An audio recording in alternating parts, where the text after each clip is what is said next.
For 30 years, my mother filled herself with the love she felt for my father, coasting on complacency and offering forgiveness as consistently as a confessional on Easter morning. She coiled her identity around 2 rings and a borrowed name. But when he cheated on her the second time, she pushed him from her pores as she pressed his clothing into suitcases, emptied her tear ducts of retirement dreams in a shared gravestone. And I watched her diminish to a ringed sponge, stiff from disuse. That year, I discovered how staggered breathing can start in one person's chest and depart another's, how skin transfers emotions like circuits course negativity until a breaker cuts the current.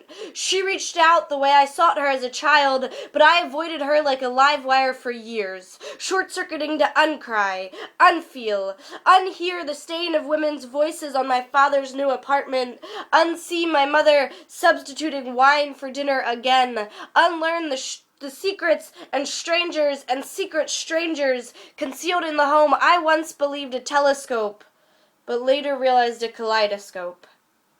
A dead end of muddy color confusion marked by momentary clarity. That Christmas, I asked for a star in my name, documented coordinates to locate myself in the midst of darkness and debris that I couldn't navigate. Unable to understand, as she soon came to, that we don't always deserve everything life gives us.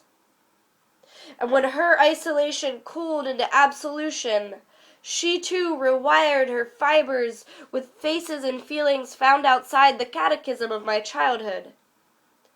And in my resentment I bragged that I would never surrender or succumb to the subtraction called love.